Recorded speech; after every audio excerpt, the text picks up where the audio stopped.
సమాజంలో ఒక powerful leader వారి యొక్క సందేశాన్ని విందాం.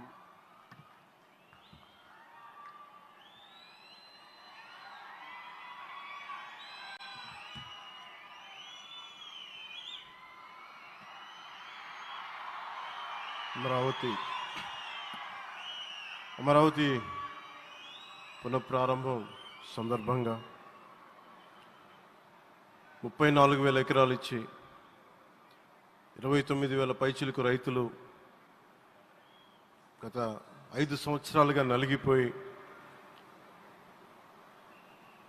ఇక్కడికి వచ్చి రోడ్ల మీదకి వచ్చి ముళ్ళ కంచెల మధ్యలో కూర్చొని పోలీసు లాఠీ దెబ్బలు తిని కేసులు పెట్టించుకొని ఇంట్లో పెద్దవాళ్ళని కానీ చాలామందిని 2,000 పైచిలకు రైతులు ప్రాణాలు కోల్పోయి మీరు నలిగి బాధపడి మీ కన్నీళ్ళు తుడిచే వాళ్ళు ఉన్నారా ఆ రోజునని చాలాసార్లు మహిళా రైతులు నన్ను అడిగారు. ఇది గౌరవ ప్రధానమంత్రి శ్రీ నరేంద్ర మోదీ గారికి తెలుస్తుందా అని ఒకసారికి 5 సంవత్సరాల క్రితం మీరు అడిగారు. నేను ఆ రోజు ఆయనకి తెలియకుండా ఏది ఉండదు, అమరావతి శాశ్వత రాజధానిగా ఉంటుందని ఆ రోజు మేమందరం కలిపి మాట ఇచ్చాం.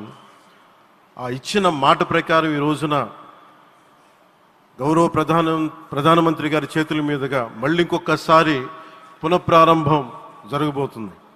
ఇది ఆది శంకరాచార్య 1237వ జయంతి సందర్భంగా తిరిగి అమరావతి పునఃప్రారంభం కావటం చాలా ఆనందాన్ని కలగజేస్తుంది. మనందరం 5 కోట్ల మంది ప్రజలకి సంబంధించి ఇది ఒక హబ్, ఇది సెంటర్, సెంటర్ ఇది. అంటే మనందరికి సంబంధించిన ఇల్లు ఇది. మనందరం ఎవరిని అడుగుతున్నామంటే ఒక ప్రధానమంత్రి గారు పూర్వం సన్యాసాశ్రమంలో ఉన్నప్పుడు ఆయనకి అనికేత్ అనే పేరు పెట్టారు. అనికేత్ అంటే అర్థం పరమశివుడు, ఇల్లు లేనివాడని.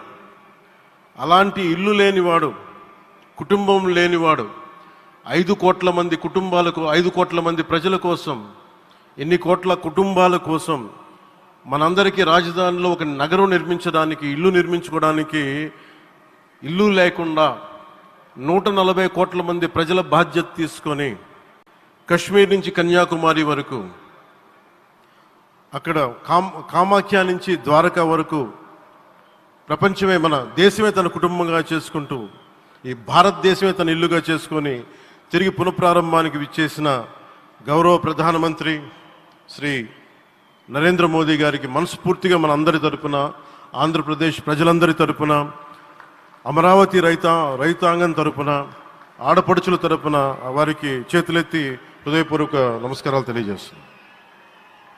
దివిసీమ తుఫాన్ వచ్చి అందరి ఆశలను తుడిచిపెట్టేసినట్టు గత ప్రభుత్వం రాష్ట్రం మరియు అమరావతి భవిష్యత్తుని తుడిచిపెట్టేసింది. అమరావతి అంటే పరదాలు, సెక్షన్ 30, సెక్షన్ 144 మాత్రమే గుర్తుకొచ్చేలా పనిచేశారు. నువ్వు ధర్మం కోసం నిలబడితే ధర్మం నువ్వు నిలబడేలా చేస్తుంది అనే విధంగా ఆ రోజున అమరావతి రైతులు, రాష్ట్ర ప్రజలు ఈ ధర్మ యుద్ధంలో విజయం సాధించారు.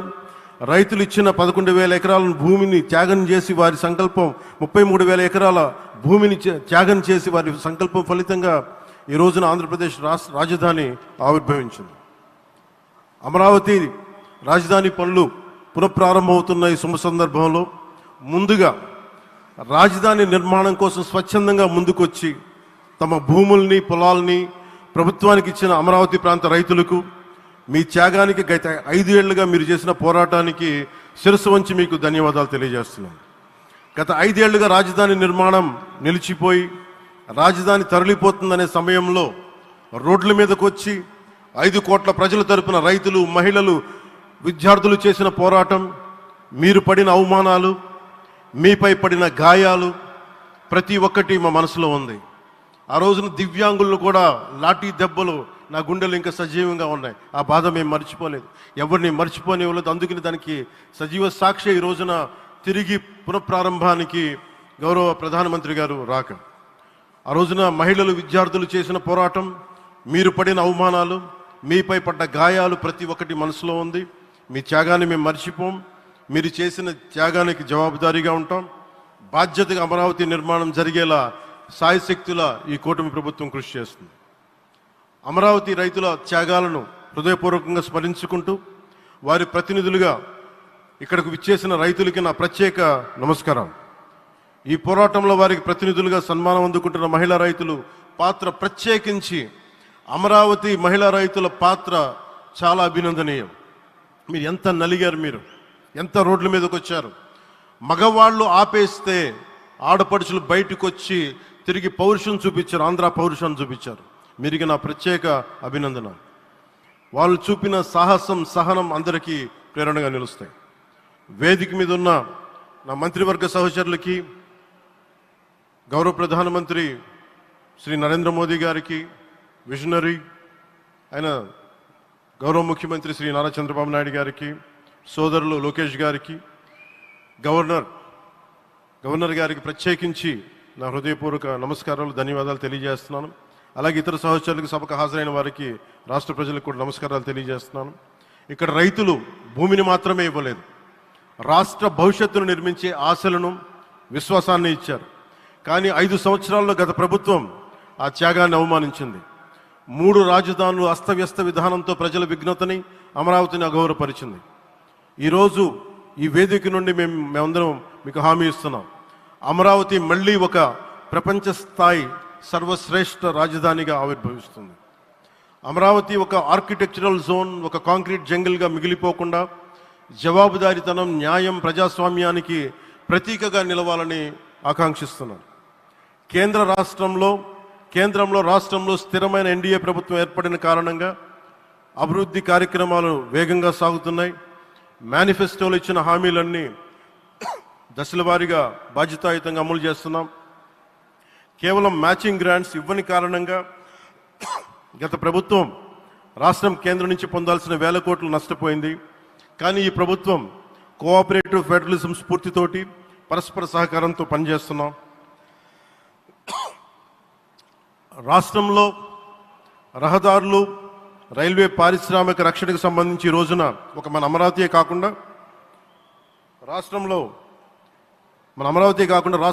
రహదారులు, రైల్వే, పారిశ్రామిక రక్షణకు సంబంధించి ఈ రోజున 1,07,00,000 కోట్ల విలువైన అభివృద్ధి పనులకి ప్రధాని గారు శంకుస్థాపనలు, ప్రారంభోత్సవాలు చేస్తున్నారు. రాయలసీమలో గుంతకల్ రైల్వే, గోరంట్ల హైవే లాంటి వివిధ కార్యక్రమాలకు, ఉత్తరాంధ్రలో పిఎం ఏక్తా మాల్ లాంటి వివిధ పనులకు ఈరోజు శంకుస్థాపన, ప్రారంభోత్సవం చేస్తున్న ప్రధానమంత్రి గారికి నా హృదయపూర్వక కృతజ్ఞతలు. నేను అవనిగడ్డ ఎన్నికల ప్రచారంలో హామీ ఇచ్చిన దానికి అనుగుణంగా మనందరి ఆశలు మనకి ఆశించిన విధంగా నాగాయలంకలో మిస్సైల్ టెస్ట్ రేంజ్కి ప్రధానమంత్రి గారు ఈ రోజున శంకుస్థాపన జరగడం నాకు చాలా సంతోషంగా ఉంది. Now with Honorable Prime Minister Sri Modi ji and Honorable CM Sri Chandrababu Naidu garu, and together again Amravati will surely become a world-class capital, a 360-degree growth engine for all of Andhra Pradesh. Our youth will no longer have to leave for Bangalore, Chennai or Hyderabad. Soon Andhra Pradesh will create jobs for our people and attract talent from across the nation and the world. దీనికి అమరావతికి ప్రత్యేకించి ఒక వ్యక్తిని మనం స్మరించుకోవాలి. రాళ్లల్లో, రప్పల్లో ఒక మహానగరాన్ని చూసిన వ్యక్తి, ఒక 20 సంవత్సరాలు ముందుకెళ్ళి చూసిన వ్యక్తి. అలాంటి నాయకులు మనందరం కోరుకున్నట్టుగా ఆయన వెనంటే ఆయన ఉండాలి, ముఖ్యమంత్రిగా ఉండాలి అని మేము ఆశించిన విధంగా ఆయన ముఖ్యమంత్రి అయ్యారు. ఆయన సైబరాబాద్ అనే సిటీని ఎలా నిర్మించారో, ఎంత అద్భుతంగా రూపకల్పన చేశారో, అమరావతి అనే ఈ క్యాపిటల్ని కూడా ఆయన అపారమైన అనుభవంతో, ఆయన దక్షతతోటి, ఆయన గవర్నెన్స్ కేపబిలిటీ తోటి, అడ్మినిస్ట్రేటివ్ కెపాసిటీ తోటి ఇది అద్భుతమైన మహానగరంగా తీర్చిదిద్దుతుంది. ఇది ఆంధ్రప్రదేశ్కే కాదు, భారతదేశానికి తలమానికంగా అవుతుందని మనస్ఫూర్తిగా నేను ఆశిస్తున్నాను. అలాగే ప్రత్యేకించి ఈ రోజున మనం ప్రధానమంత్రి గారిని చాలా లోతుగా మనం అర్థం చేసుకోవాలి. ఈ రోజున కశ్మీర్లో దాదాపు 28 మందిని చంపేశారు. అలాంటి క్లిష్ట సమయంలో రాష్ట్రం, దేశం మొత్తం యుద్ధం వైపు వెళ్తున్న సమయంలో, అలాంటి కీలక సమయంలో ప్రధానమంత్రి గారు ఇక్కడికి వచ్చి లోపలంతా బరువు, గుండెల్లో బరువు పెట్టుకొని వేదన ఉండి కూడా అమరావతి రైతులు చేసిన త్యాగాలను మర్చిపోకూడదని చెప్పి ఇంత ఇబ్బందుల్లో కూడా ఆయనకు వచ్చినందుకు మనస్ఫూర్తిగా ఒక్కసారి మనందరం ప్రధానమంత్రి గారికి గౌరవ సూచకంగా మనందరం కృతజ్ఞతలు తెలియజేయాలి. The Pahalgam terrorist attack has been one of the darkest days for the entire country. Even the blood was spilled in Kashmir.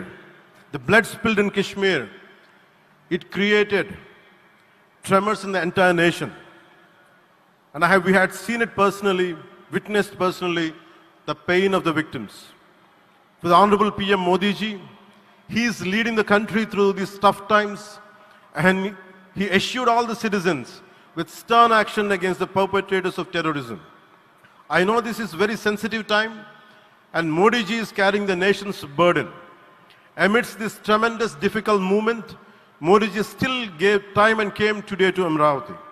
This shows his deep commitment to Andhra Pradesh, to the people of Andhra Pradesh, and we are deeply grateful to you, sir.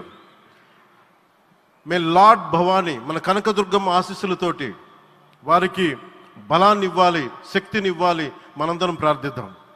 May Lord Bhavani Mata give immense strength to our Honorable Prime Minister Modi ji to lead our nation and bless Bharat, Andhra Pradesh and Amravati. Jai Bhavani, Jai Bharat and Jai Hind.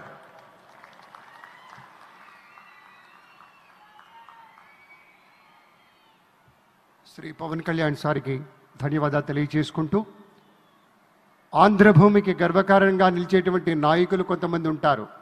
ఆ కోవలోని వారే Shri Pawan sir వీళ్ళంతా.